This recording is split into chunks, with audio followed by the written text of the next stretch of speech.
How much of this do you think it's coronavirus and whatever's going on with U.S. and China? How much of this do you think is China saying, you know what, screw you, U.S. You're playing this hardball with me. I'm going to come and bully you in a whole different way that you won't even pay attention to it. How much credibility do you give to that? 5%? 1%?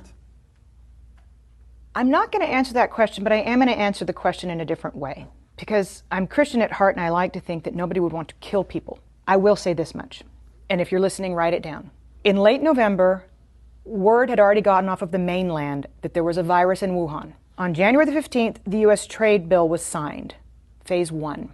December the 15th. I had a whole month off, December the 15th. 6 weeks later, the trade truce was signed with an out clause, a very clever out clause that the Chinese made sure was in there, that said if there was any kind of act of God, pandemic, then they didn't have to make good on what they had committed to buy from the United States. Within days, they announced the first coronavirus. So, did the Chinese know damn well that this thing was running around the world for 6 weeks before they shut down Wuhan? Yes, they did. Is that criminal? Yes, it is. Does it deserve to go in front of a world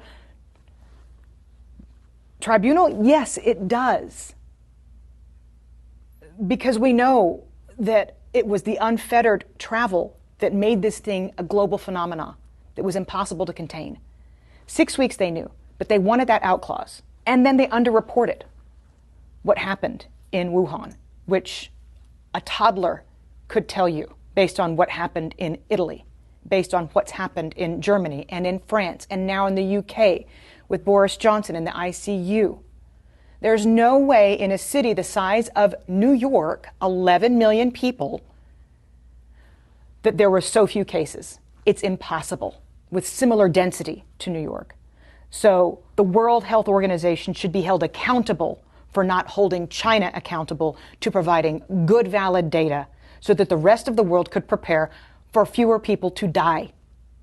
And that's what you're talking about. To me, these are equivalents to acts of war on the part of China.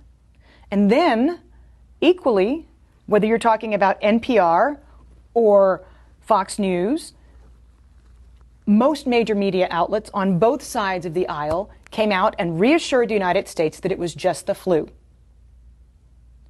Within 24 hours of South Korea's first case being reported, the United States' first case was reported. And what we did was dither. We sat on it for 6 weeks and tried to reassure the public that nothing was happening. Somebody should be held accountable for that, because somebody in the United States intelligence community has to have known what was truly going on in Wuhan. We don't have a CIA for nothing. And yet we told Americans for 6 weeks, while South Korea was testing everybody and shutting the country down, that it was just going to be the flu. So there are a lot of responsible bodies right now that have taken us to the point where we're at, inside the country and in China. And they need to be held accountable. So you don't even have to get on the discussion as to whether or not this was a manufactured virus and set upon the world. You don't even have to go that far. If we find that in future investigations, then that needs to be prosecuted. But if we just ascertain what is known and a known hushed up secret that the Chinese knew for 6 weeks about the virus before saying anything on the global stage to get a trade deal signed, somebody needs to look into that. Because countless lives have been lost as a result. The damages are in the tens of trillion dollars.